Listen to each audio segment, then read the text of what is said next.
What's up, everybody, and welcome to episode 86 of the CHUMPcast, recorded live and intoxicated from C2E2 2018 in Chicago.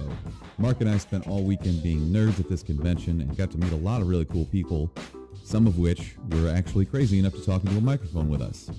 We did get messages from quite a few people that we were unable to meet up with. We would like to apologize for that, but obviously this was hectic for us as well. I promise that we'll be around in the future at conventions and probably lugging around a laptop and a set of microphones.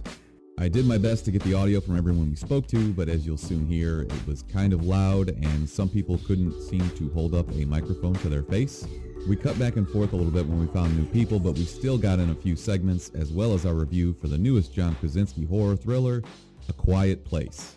We'll be reviewing another movie starring The Rock next week as Rampage hits theaters on April 13th. Keep your eyes glued to our social media pages to find our listener question of the week.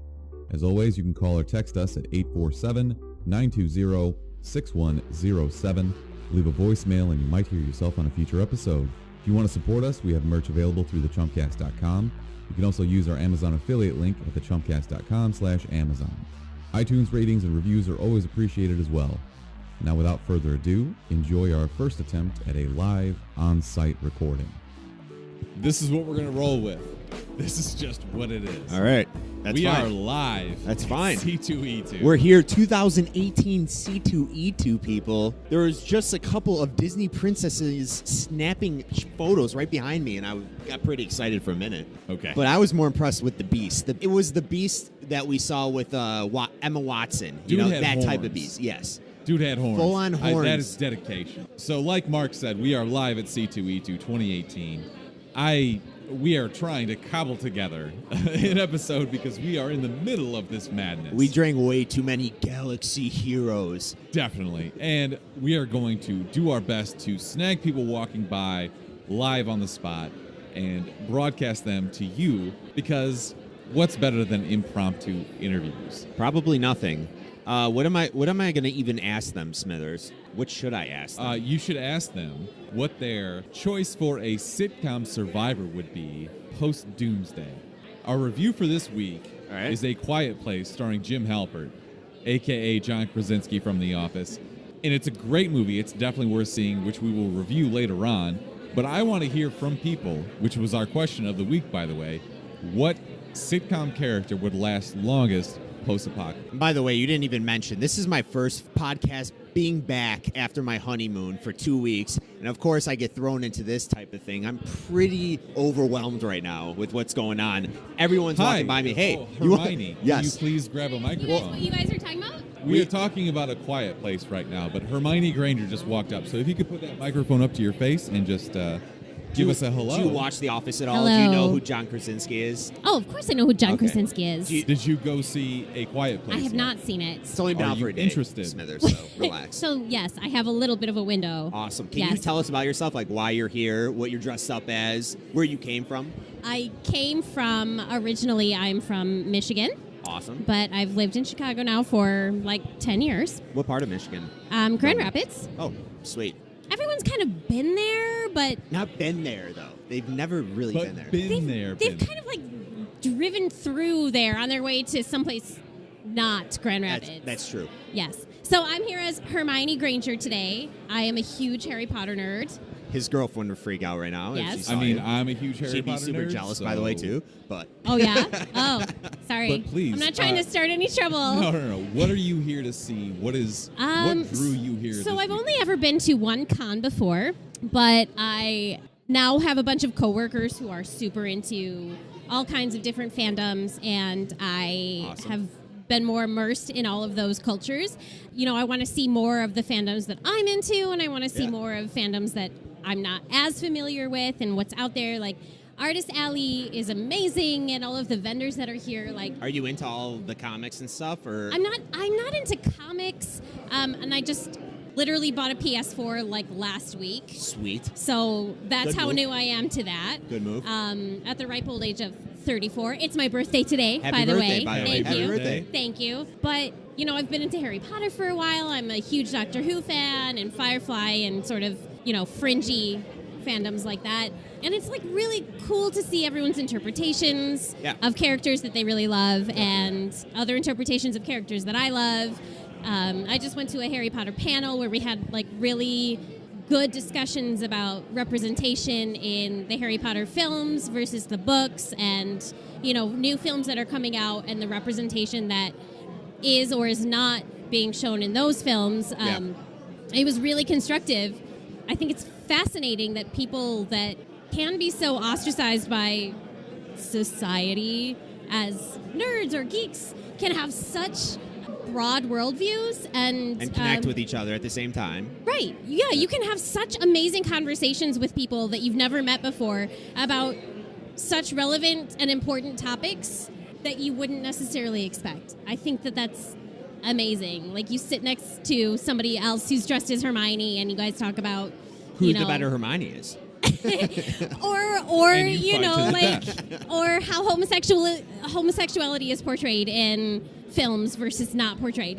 That's a really important thing. So let me ask you, how do you feel about Johnny Depp playing a, I guess, gay wizard in the upcoming Harry Potter universe film? I have very mixed feelings about it, which I haven't fully explored. I would like to see more representation of the homosexual relationship between Dumbledore and Grindelwald, which, from what we all have seen in previews, we're not going to get. We've seen nothing. We've seen nothing. We've gotten nothing. Right. There's no allusion to it, and the filmmakers themselves have said, it's not important to the film. It's not important to the plot. We're not really going to show it. AKA, we don't want to piss anybody off. It's very frustrating for a lot of people, and and J.K. Rowling, who I love and respect, has also not been vocal. Yes, in the right way. Yeah. She's kind of going along with what the producers are telling her and what the studios are telling her to do.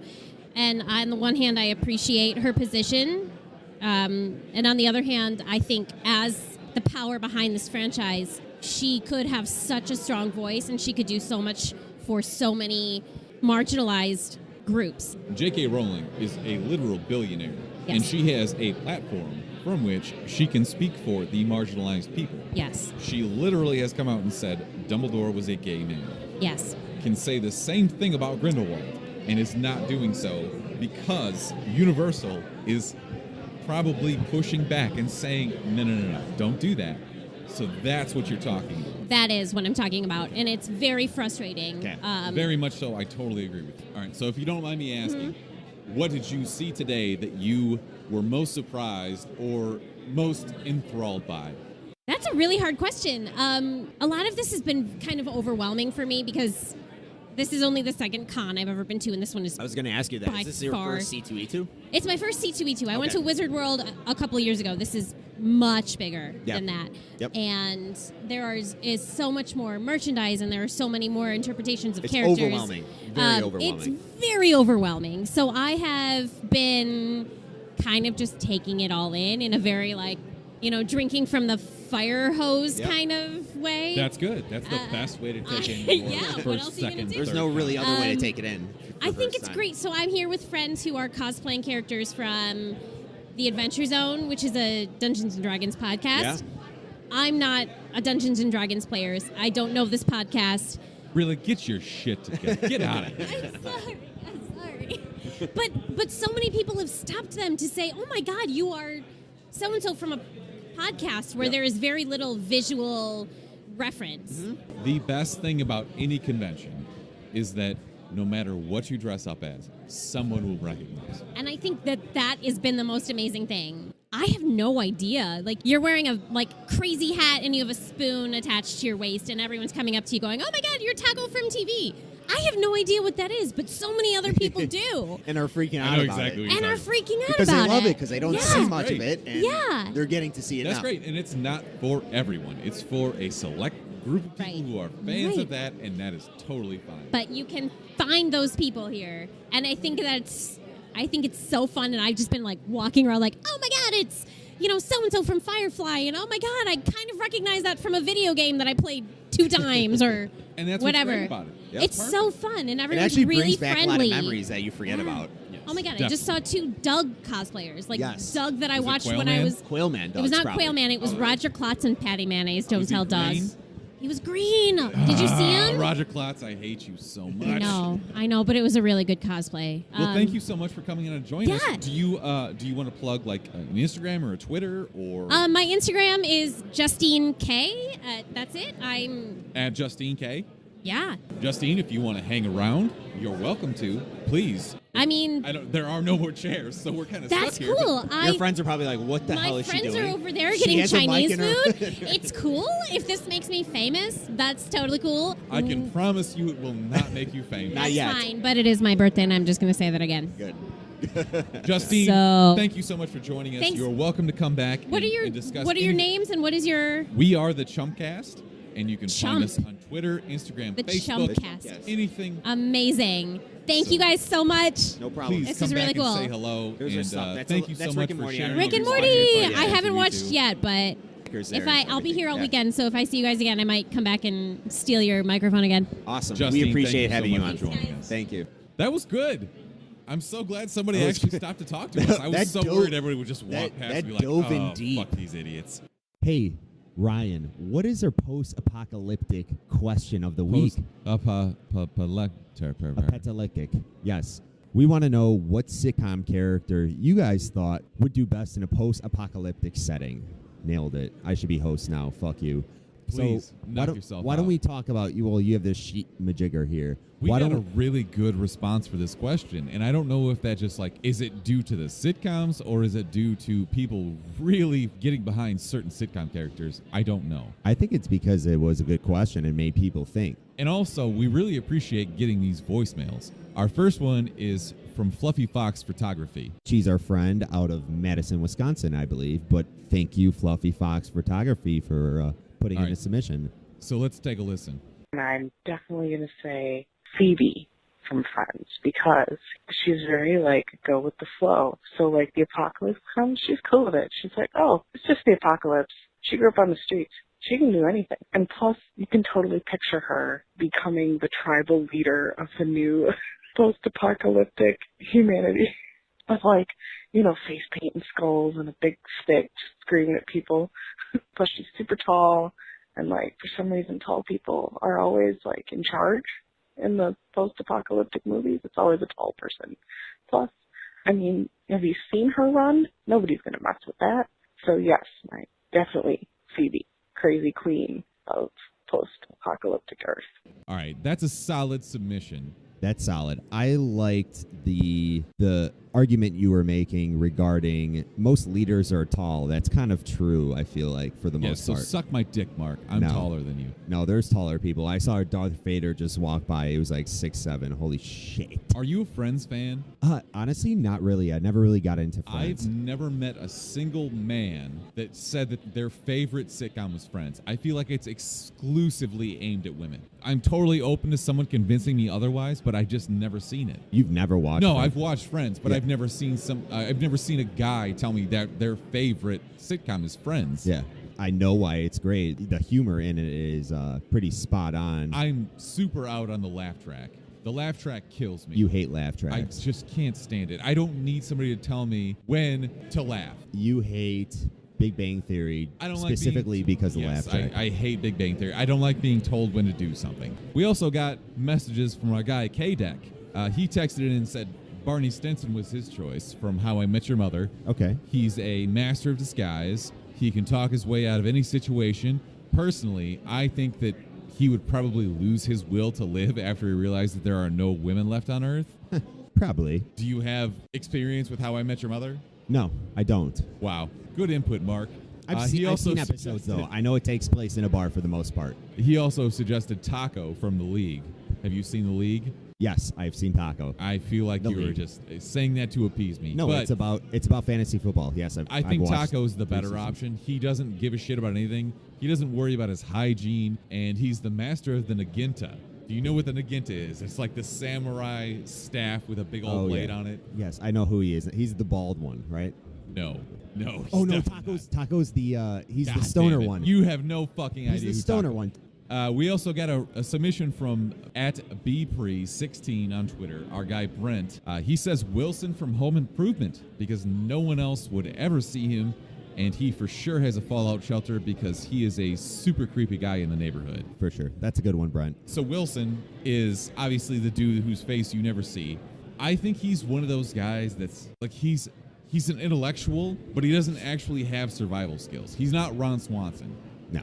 He's like your philosophy professor that's not actually good at anything, but also knows what the Neanderthals used to say for no apparent reason. I don't necessarily think he's done anything throughout that series that would prove that he would be good in a survival type situation. So, But also, nobody's ever seen him, so Yeah. maybe. I don't know. It's a good choice. I don't know. Our old friend, White Trash Betty, texted in, and she wanted to choose Wilson, but instead, since she had seen that had already been taken, she said Red Foreman from That 70s Show. So Red this guy Foreman, is okay. the ultimate foot in your ass Yeah. type dude. He's just kind of old, you know? He always caved to whatever kid he had to say. Yeah. I feel like he's weak-minded, but he's just like an old school guy that was in the Korean War. Yeah. True. I don't know that's a how good he would do. question. I just think about his age, and he's an old dude, so. All right, eGames91 on Instagram said Rickety Cricket because the dude is just a survivor, and you're not wrong. But also, don't you think that like Frank and Charlie would be better choices here? I'm lost. Who They the fuck eat is cat Rickety food. Cricket? You don't watch Always Sunny? No. Okay, I haven't watched Always Sunny. He's a great submission because he is a survivor. He turned from a priest into a crackhead. But he's still here. He's still with you. But in my personal opinion, Charlie and Frank survive by eating cat food. Oh They my sleep in God. a bed It's together. gross. You know, who pooped the bed? It's fine. I think that they are better choices personally, but I do appreciate the submission. Burkett's going to lose his mind when he finds out I haven't seen Always Sunny. He's going to be very angry. He'll be like, I should have been on a fucking episode. Mark's never seen Always Sunny. What the fuck?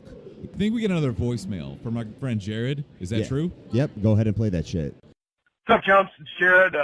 Brick, nice to hear that you haven't forgotten how to use sportsmanship in all these years. We need it today more than ever.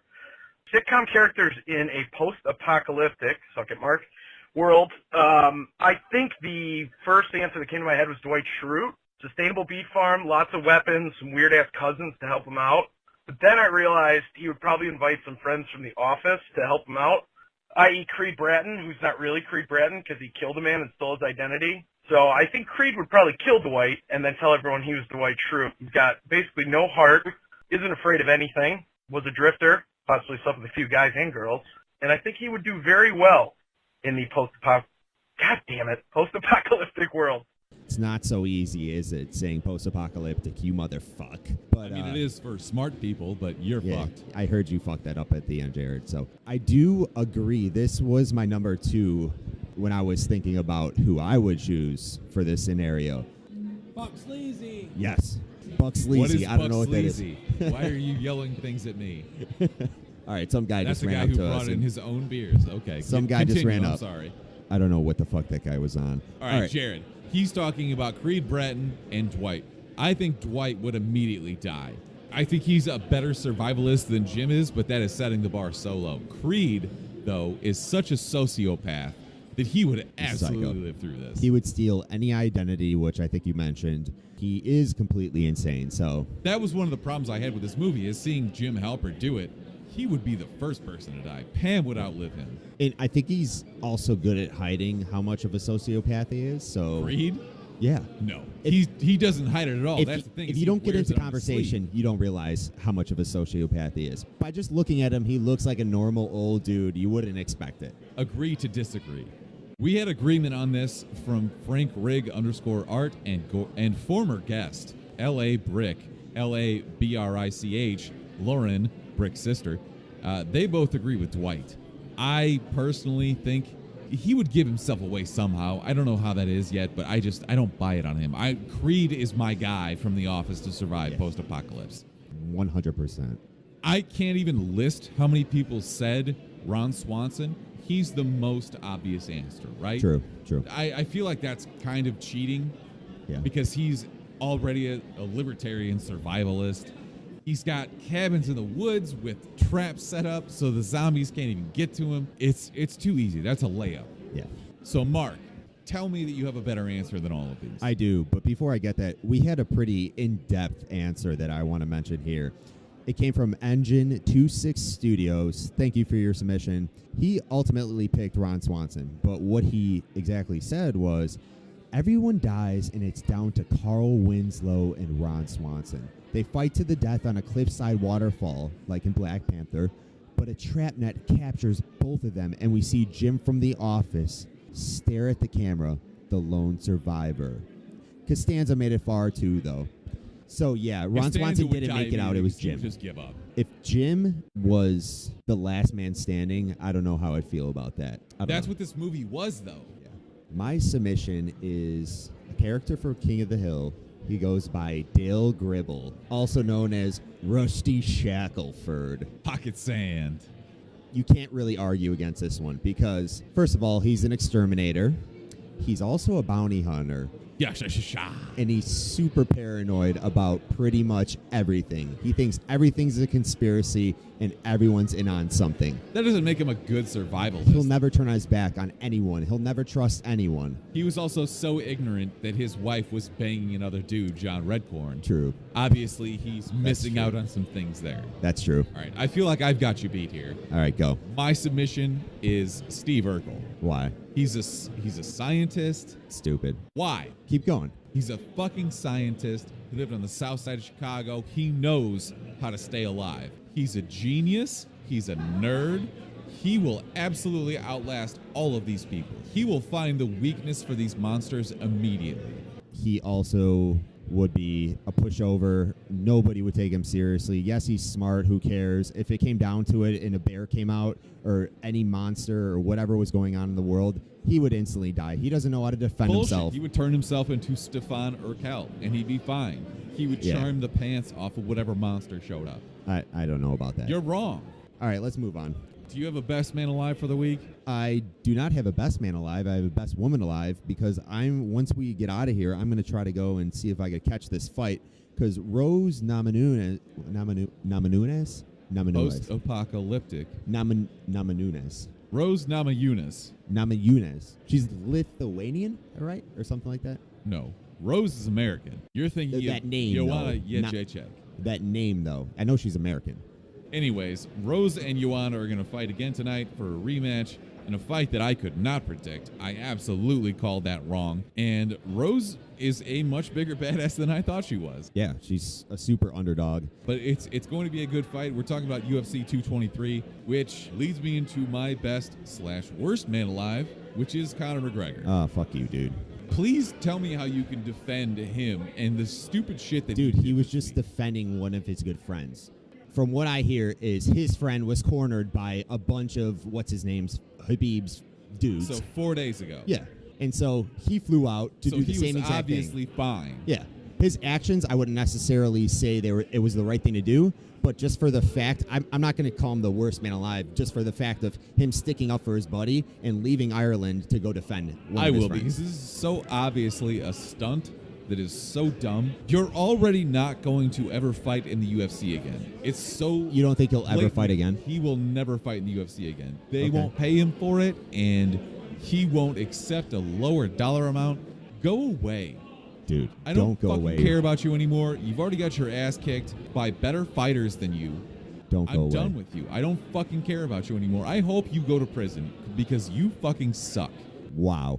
All right. Agree to disagree. He hasn't defended his belt in almost 2 years. I'm standing up to some aspect for what he did. Necessarily how he handled himself probably wasn't the right way to do that. Oh, you think? But just for the fact. Wow. Thanks for Dude, the even Nate inside Diaz was information, defending Mark. him. Even Nate Diaz was defending him too. No, I'm not wrong because go look at his Twitter. Nate Diaz defended Conor McGregor for what he did. He knew what Habib did with his friends was shady as fuck and that something needed to be done, and Conor did that. And the way he did it wasn't the best way to go about it, and now he's arrested. Nate Diaz even defended. I love Nate Diaz. He is also a dirtbag. Yeah. Oh, hang on. Isn't this our guy? No. Is that him? On 54th? Yo, what up, man? I saw the fucking Scarlet Spider, and I thought that was you. Please, talk into this microphone. You sent us an Instagram message yesterday. Said you were trying to find us. So Yeah, here we are. I was determined. Yeah. So why don't you tell me about your C2E2 so far? It was my first C2E2, and it was real. It was real good for first con. The first day was kind of like a clusterfuck because it was like 3,000 people. And it was like constant pictures, and I never really knew how to pose. But it's like it was like progressing. So it's like over time I got more and more comfortable. So it's like it was an adjustment, but it was nice. It was a real big social experience. Made a lot of friends and all that. Nice. And I gained like 50 Instagram. I think I gained like 50 followers. So it was nice. It was nice. That's all what that it's all really about. matters, right? Yeah, it's really marketing. All right, what's the best thing you saw today? The best thing I saw the whole con, I'm kind of cheap. I saw a Captain America shield. It was like real metal, and I picked it up, and it was at least like 20 pounds, give or take. And I saw a lot of metal arms. But the shield had to have been a highlight of it. You coming back tomorrow? Yeah, I got the whole 3 days. Yeah, it's You not gonna hit any panels or anything? I plan on. I know Charlie Cox. He got a panel, and I plan on seeing him. And I'm trying to debate on if I want to pay to get a picture with him or not. And what are you wearing right now for the listeners? The Ben Reilly Scarlet Spider. Mark, can you That's tell dope. me who Ben Reilly is? Mr. DC. Ben Reilly? All right, No. I'll take that as a no. Funny thing is though, like I didn't even know who this was. I was originally gonna buy a suit from RPC Studio, but then I realized I was broke, so I'm like, I gotta just make one. So it's All right, I like the most appreciate that. expensive thing I got. I bought this face shield, so it was around like $150, but the rest of it's just like a spandex suit. And I bought a hoodie from H&M, and I just 3D printed the logo, so it was more of a DIY. Yeah, so it's like I had no idea who Ben Reilly was till like September. So It's yeah. pretty spot on though, man. Yeah. Like, you look great. Thanks, Yeah. man. Where's your shield, though? You had that shield yesterday, didn't you? That was that person I took a picture with. They let me take a picture with it. I wanted that shield, but yeah. Oh, it wasn't your shield? No, it wasn't mine at all. Yeah, somebody just let me take a picture with it. But, dude, nice meeting you. You're going to Thanks, be here man. tomorrow. I'm sure we're going to see you again. Yeah, I'm gonna see you tomorrow. All right, nice meeting y'all. Thanks, man. Sure, man. Oh no. Hi, Bean. I haven't heard that name in probably 10 years. Thanks a lot. Thank you for joining us. My old friend Ben Yes. Fitzpatrick is on the show right now. Sure. Ben, I want to know what you're here seeing and what you've enjoyed and what has pissed you off. I don't get pissed off easily, so not much has pissed me off. I'm pissed that I don't get to do this more often, I guess. I am here. My first love is art. I'm a math teacher now. Love it. Not knocking it, but when it comes down to it, my passion is art. So coming here, I get to see Artist Alley. I know as a medium, it doesn't quite get the respect it deserves, but there's a lot of really, really great artists here that work in a lot of different mediums that people wouldn't necessarily think about when it comes to art for comic books. And so seeing pen and ink, seeing local artists, seeing the traditional painting, seeing a lot of the different new styles that are coming out, and just really talking to people, and even some of the art that you wouldn't think is visual, like leatherworking, and just like a lot of the talented people that come here with a lot of neat eccentricities that kind of go with my personality. I feel most at home when I'm amongst all these other weirdos. I appreciate that expression of art because it really is as broad as you say that it is. Yeah. This is one of the few times a year where we get to express that and see what it is, and I really appreciate you coming here as a teacher, a math teacher who is constricted, and being able to see things that he appreciates. Wait, you That teach is- math? I do now. Yeah, I sold out, man. You're the worst. I know. Algebra? Everyone's favorite. Algebra? Yes, algebra. You're Everyone's the favorite. worst. No, I'm just kidding. Y equals mx plus b. Bianca Tattoo that is shit. giving you a dirty look from the corner right now, I'm in finance, and math was my worst subject. which is why you're no longer in finance. I hate this loathing. People say like, I suck at math, and people laugh and like agree to it because it's like a common knowledge. Why is that okay? People don't say It's like, not. people can't say like, oh, I can't read, and everyone laughs and says, yeah, that's cool. You know what the I can't common either. denominator Who gives for a those shit? people that- Like it's that important. People hate should know math this. is? You should care. People that hate math are poor, is what you said? Most of them. No. True. That's very true. I love math and I'm poor. I'm a teacher. Hi, who are you? Hi, my name's Alex. You have fangs too. On I sex do have differences. fangs. Yes. So why don't you tell me about your fangs and what you're doing here So- and what I really wish you could just see her look at herself in the mirror because she's been doing These that. fangs have been causing me to take an obnoxious amount of selfies since But I've been first- here. Let me take a selfie. With myself. Is that the yeah, cause yeah, or the yeah, result? Yeah. The result, but the cause is that I randomly met a friend at a convention, and he is super awesome. And he turned out to be a fang maker, and then randomly called me about 4 days ago and was like, "Hey, do you want to come to Chicago with me to sell vampire fangs?" And I was like, "Absolutely, yeah." So what's weirder, the fact that you have a friend that's a fang maker that invited you to Chicago, or the fact that you said yes? Yes to what? Both. I mean, the fact that I have a fang maker friend is honestly in my life is pretty normal thing. It's a pretty weird life. I work in a haunted house. Used to be an insane asylum. I'm a clown. So it fits in pretty well with my life. I am now Just so terrified. you know, I have nothing to do with this. So please introduce yourself. Let me know what you do and why you're here today.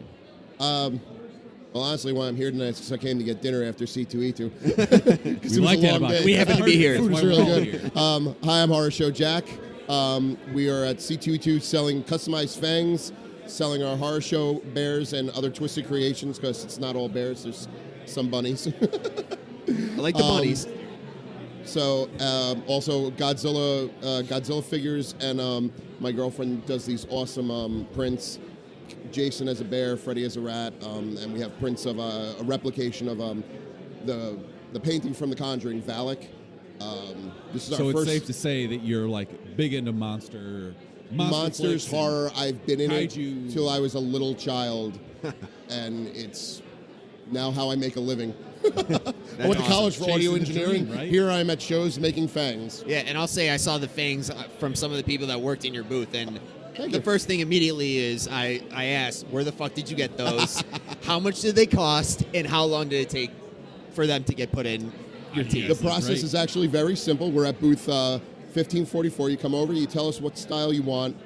We take an impression of your teeth. We don't do any work in your mouth. We keep it as sanitary and as safe as possible. Nice. Not that there's any high risk of anything going wrong. I make the fangs right on the mold, and then I give them to you. And the cool thing with the mold is, are you guys local? We're local, Yeah, yes. so I live in New Jersey. So if you decide, hey, I want to get more, or, oh, my buddy got drunk and bumped into me and broke it. You have My the mold. dog ate it. I lost it. Believe it or not, that happens way more than a lot of people would like to Yeah. admit. You don't have to wait for next year's C2E2. You can send me the mold, and we can do mail order. And they pop in. There's no Right in cement, and out. nothing. No, nothing. nothing. Yeah, that's awesome. So tell me, what have you enjoyed seeing here, and what are you looking forward to for the rest of the weekend? I think the list is shorter. What I haven't enjoyed here. We come in, we set up. Setup was easy, well organized. Having fun with my crew and my friends that I'm working with. Then they gave us free beer. That's Wow. That's what it's all about right there. Right? I'm Sold. like, yeah, done. Another vendor, I bought a little miniature wind-up battery-operated Godzilla toy because I'm a huge Godzilla geek. Because why wouldn't you? Then we had to get up early, so we just went home and went to the hotel. Hotels are homes to us. Yeah. Relaxed, came in. The vendors are awesome. We didn't get to see any of the guests because we were too busy. Yep. I really want to meet Svengoolie though. Because I want to get a picture with him, but I want to get an autograph of him from my mom and dad because they watch his show every weekend. I don't want to burst your bubble. This is the longest line you will ever see for Svengoolie. It's in Chicago, dude. On WGN. It's a mile fucking long. People to see fucking Svengoolie. love them. And yeah. he will sign your rubber chicken. Yes, I heard. Well, I get here before everyone else, so I can get in line right away. That's true. That's very true. I'm in before I the hope you get to meet VIP. him. I If I really don't, hope. I don't. It's not going to break my parents' heart. I like to do it for them because my parents play the old card. They don't get to come to the shows that often. Yeah. I actually have tomorrow a friend of mine. He's the drummer from Anthrax, and he might be stopping by my booth. What? Really? Yeah. Are you fucking kidding me? Charlie Benante lives in Chicago. He came to our booth at Wizard World in Chicago back in August, and his little daughter, adorable kid. Yeah. She got Pennywise teeth, and The best. Charlie got a pair of fangs from us too. And I'm totally geeking out because I used to play drums, and he's like one of my favorite drummers of all time. The only other drummer I would love to hang out with is Nico McBrain from Iron Maiden. So Tell him to dress up his kid as Pennywise, because that's the greatest thing ever. Is when people are dressing up their little kids as God. Pennywise. The cosplayers The best thing this ever. weekend. Yeah. We met a whole bunch of people that look like they belong in Wasteland, like Fury Road from Mad Max. Yeah. They're awesome. The superheroes, all the people dressed up. It's ridiculous People what you put see. their Yeah. blood, sweat, and tears into their costume, and I like to see that because it means people are still out there having fun. Because with the way things are in our country right now, and with the weather, it's hard to stay happy, man. It's like, who's motivated to do anything? I am so sick of. I drove through 3 blizzards to get here on Wednesday. 5 blizzards, 3 whiteouts, where you could only see maybe 50 feet in front of your vehicle. It was a little scary. That's what we like about you, Jack, though, is the dedication. Oh, absolutely. The dedication. That's Hey, what it's all Papa's about. got bills to pay. Yeah. You can find me on Horror Show Jack Fangsmith on Facebook, Instagram, Twitter, this new thing, Vero. It's a little twitchy, but people are using it. Yeah. And I help my buddy Riculus run a page called Guar Will Never Die on Facebook. And he is the, I'll let him explain it. I am the illegitimate son of Odorous Orungus. I am a product of masturbation in the ocean, and then I watched my mother, who was a sperm whale, get eaten by a megalodon. So I hate sharks.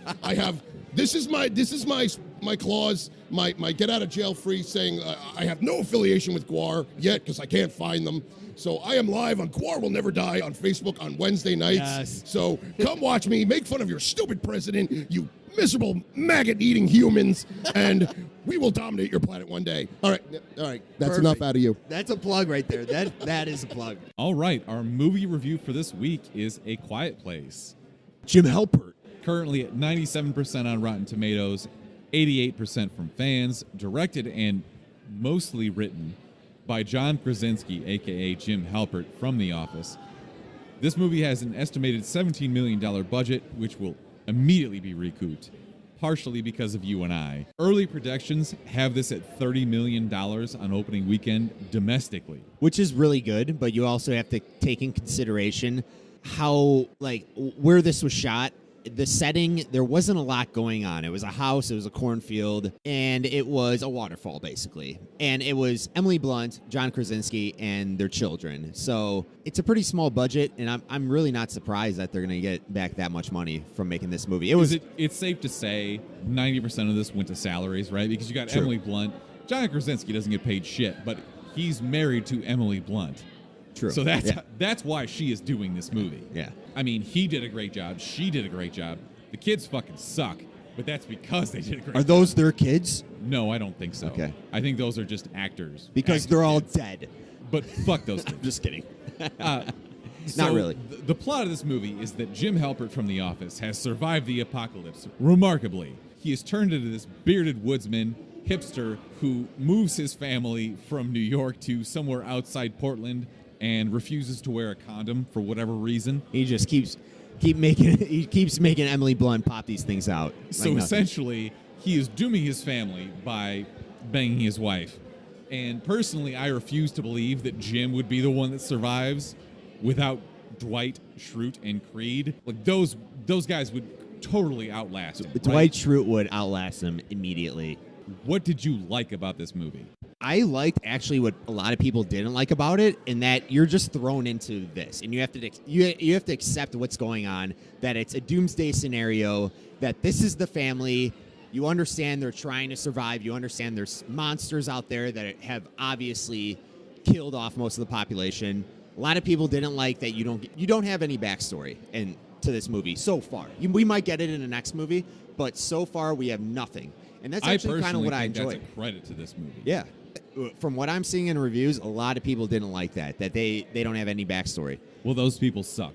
And without spoiling it, I liked how involved it made the audience. How butt-clenching it was. How butt-clenching, and you couldn't look away from this movie. And I'm not going to lie, for the capacity and the amount of people that were in this movie theater when we were watching it, I was surprised by how many people weren't talking and not making a sound. Because I'll tell you this right now, if you're in a movie theater and you have people that won't shut the fuck up next to you, they're going to ruin this movie. You're going to hate this. You need to be absolutely silent. I couldn't fucking stand it. The two girls that were sitting behind us, we saw this Thursday night. I was going insane. And it wasn't because even... every time something happened, the girl was like, oh no, girl. Yeah. And I was like, are you fucking kidding me? I understand that they're doing something stupid. I don't need you to fucking tell me about it. But for the most part, it was things that you're not supposed to get mad about in a movie, like eating popcorn or eating candy. No, totally normal. And you could hear it, and you're just getting pissed because the movie is so silent. Part of this is that the dead silence of this movie, it was so effective and also so terrible because you hear the people behind you eating Sour Patch Kids. Yeah. But at the same time, you're like, oh, Jim Halpert is about to get eaten. And I want it to be totally quiet. And you want to be immersed in this movie, but at the same time, you realize that there are people around you and you're in a theater. So that's both a positive and a negative, which is really weird. And I want to keep bitching about the people behind us. You know what was the point when I knew that girl behind us was going to be that girl that was the worst thing ever in a movie theater? It was immediately when she walked in. It was immediately when she walked in, because she was that person. Every fucking action she did, everything she did, she had to say something about it. Every person she walked by in the aisle, I'm sorry. Oh, I'm the worst. I'm so sorry. You don't have to say sorry. The movie hasn't fucking started. Get to your seat. You don't have to make a comment about it. She was that person. See, I was worried that I was going to be the crabby old dude that was the only one that realized this, but I'm so glad that you were there. You weren't even right behind. You weren't even right in front of her. She stuck her foot in between my seat and the seat next to me. You should have stabbed her. And it hit my shoulder twice, and I was about to freak out. But Jesus anyways, Christ. All right, I digress.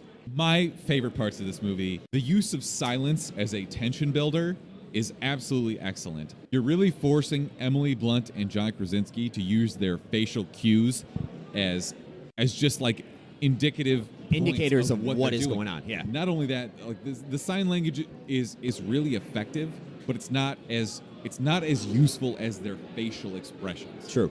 So basically that's what why I'm you saying have is Jim Halpert. The facial acting in this without having to say anything is excellent. It's very stellar. It's not over the top, but one thing that bothered me about that is like they kept putting the index finger to the mouth to like do the shush motion.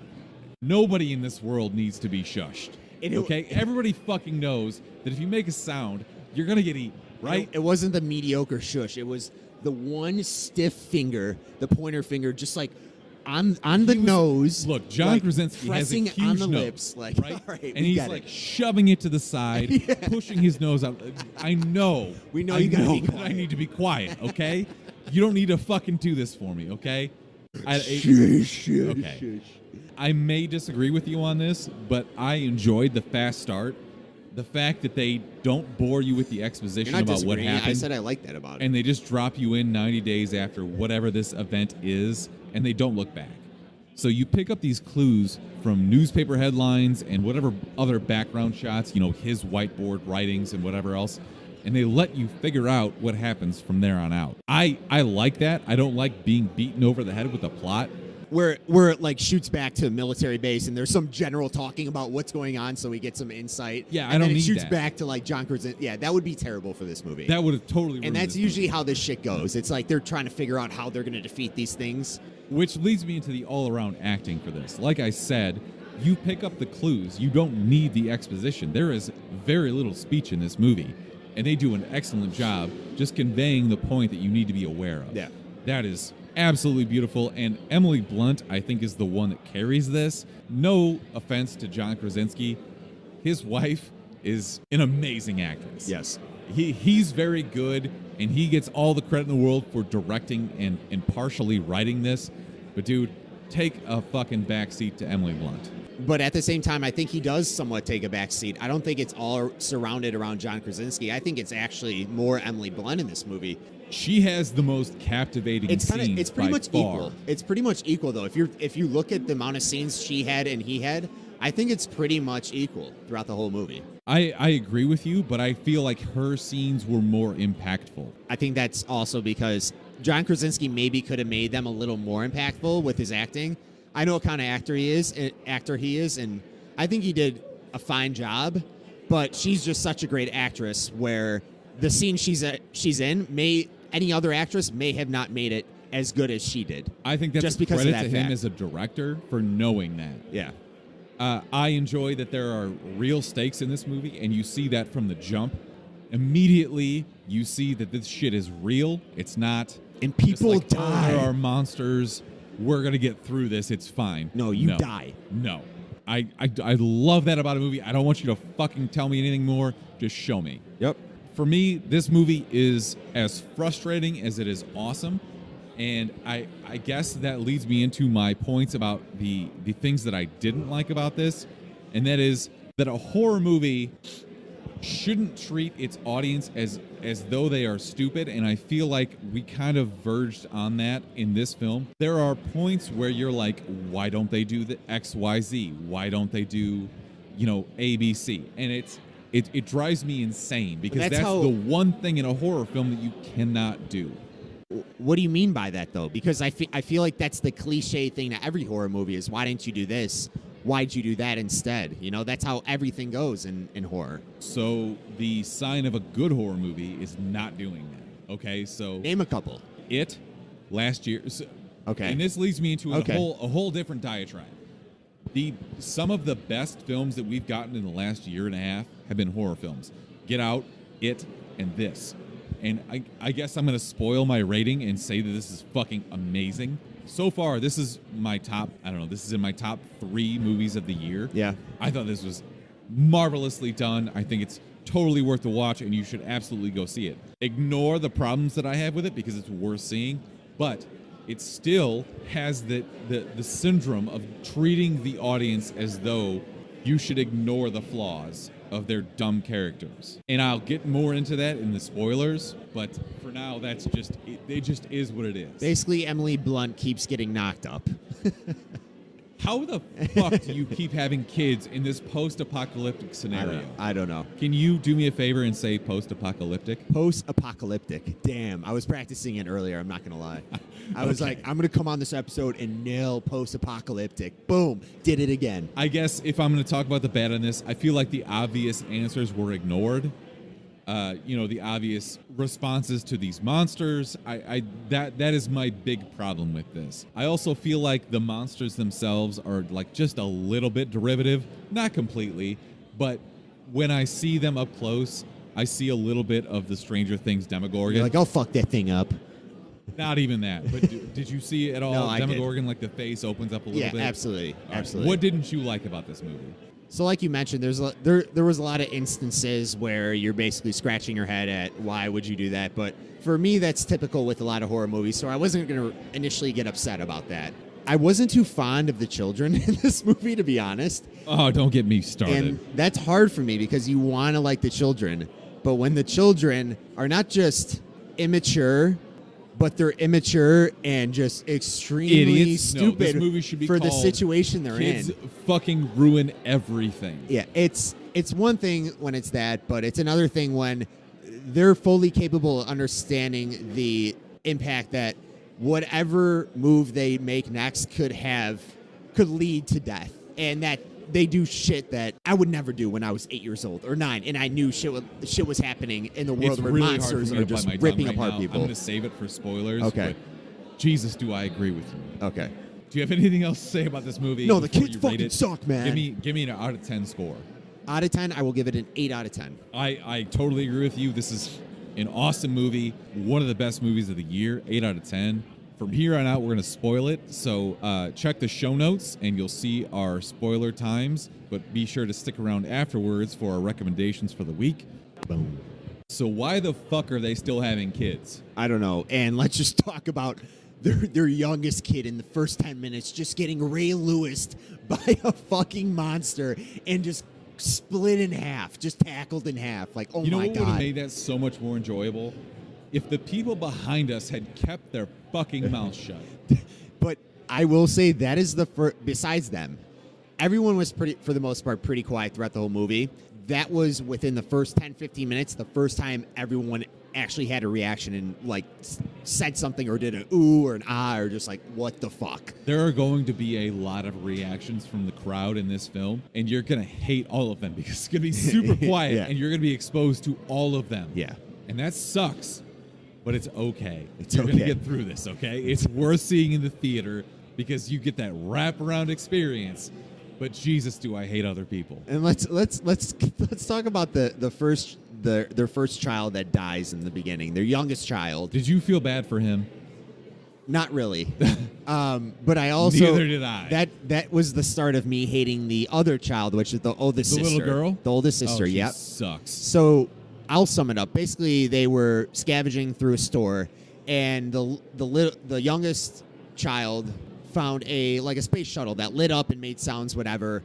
Jim Halpert comes over, does a shush where he's just thrusting down on his nose. He etc. really did a whole lot of nose bending in this. But he goes up to the kid, basically shushes him and lets him know, hey, we can't take this thing. You're going to fuck up sooner or later and turn this thing on, and it's going to go off, and you're going to die. Hey, don't be an idiot. Yeah. And the sister, after Jim leaves, after the dad leaves, looks at her brother, not talking obviously, and gives him the signal like, you'll be fine.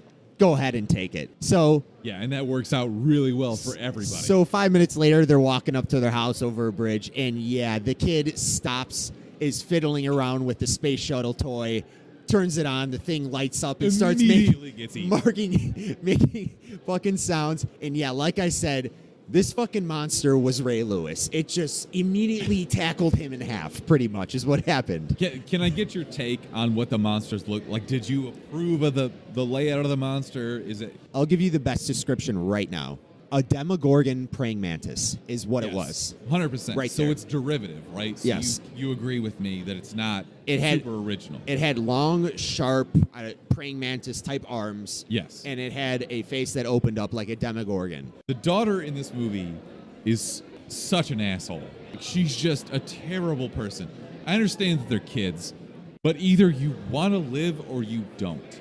And that's so infuriating. And John Krasinski and Emily Blunt are way too lenient with them. They're not. They should literally look at them and say, do you want to live or do you want to die? Because those are your two choices. Shut up and do what the fuck I tell you to. Just bring in Drago. If he dies, you want to go hunting? Guess what? You're deaf. And I can't take you hunting because if you make sounds, you won't realize it and you'll get fucking eaten. Guess what? I'm taking your fucking brother because A, he's going to grow up and become a man, and B, someone needs to stay back with mom because she's motherfucking pregnant. So, and you're the oldest and you're the most responsible, according to the family, which she probably isn't. The brother's probably more responsible than she is. But yeah, somebody needs to stay back with the mom. I'm so sorry that I'm fucking Jim Halpert and I can't build you a cochlear implant from scratch. I'm so fucking sorry that I'm not from scratch. She's so ungrateful, and I get like you're in a. You know what? I'm just gonna shut up about it. It's not worth talking about. But as you can see, the thing that angered me and Smithers the most were the children, essentially. And yes, that's good and bad because I always say your character should make you feel something. And in this case, since I'm not a father, made me feel pissed off. I fucking hate those kids, but also I feel for John Krasinski and Emily Blunt's characters because they are their children. Yep. Obviously, you have to protect them. I get it. Okay, we got that off our chest. I liked about this movie the noise diversions that they set up. Yes. Because the obvious situation is you set up diversion sounds, right? You set up fireworks, you set up TVs in the distance where you can turn them on, you have a remote control, or you light a flare and whatever. But it's so hit or miss. And sometimes it's there and sometimes it's not. And that's what drives me nuts about this. Like, if you know that you can distract these monsters with a waterfall, why aren't you building living your by the house water next to a waterfall? Or why aren't you having your wife give birth under the waterfall? Thank you. Exactly. So I'm really glad that I'm not the only one that thought this. No. And you said walking out of this, like, this is the first fucking time they realized that high-pitched noises drive these monsters nuts. And that's why I had to stall a little bit when you asked me before the spoilers what angered me the most, or what I didn't like about the movie. And that is exactly what, but that is 100% a spoiler, is we come to find out, I'm jumping a little bit ahead, but ultimately the most cliche thing ever is their strengths are their greatest weakness. You're telling me when these things fucking hit Earth and landed, the government wasn't able to figure out, they're only able to hear. Their strengths are hearing things, and that's how they can attack and kill.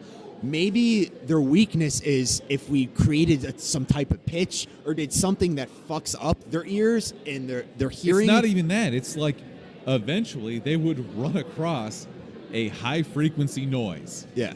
Anywhere. And that too. Like accidentally they would have. Yeah.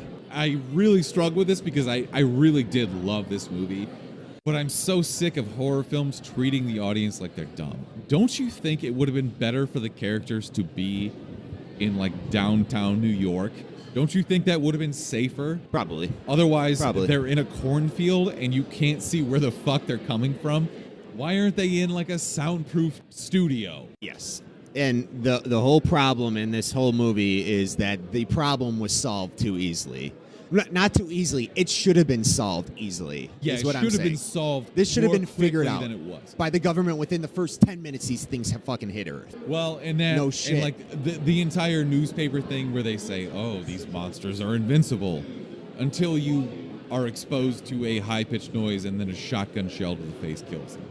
I get it, like it opens up their defenses. Man, it just feels like this could have been executed better. So what would have happened if, like, you lived in a house and you were just bumping Tiesto nonstop in the house? Would that actually That's make another things question. better? Like, I don't understand. Is Why more wouldn't noise you going to make the live situation better? next to the waterfall and have all of your problems solved? You can just say whatever the fuck you want all the time. Because if you're bumping Swedish House Mafia 24 hours a day and you're walking around your you're house such a nonchalantly douchebag. making pancakes, you really think the monsters would just be like, oh, they're there?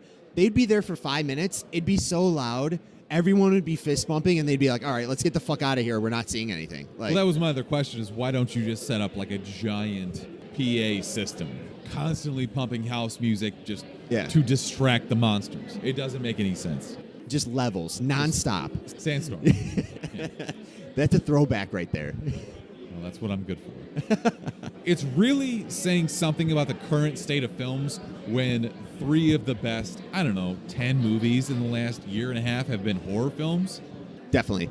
And I think this is a movie everyone should go see this year if you're into horror. Even if you're not. Even if you're not. Even if you it's a great just movie. like John Krasinski. Even if you just like The Office. I think this is worth watching for everybody. The tension is so butthole clenching.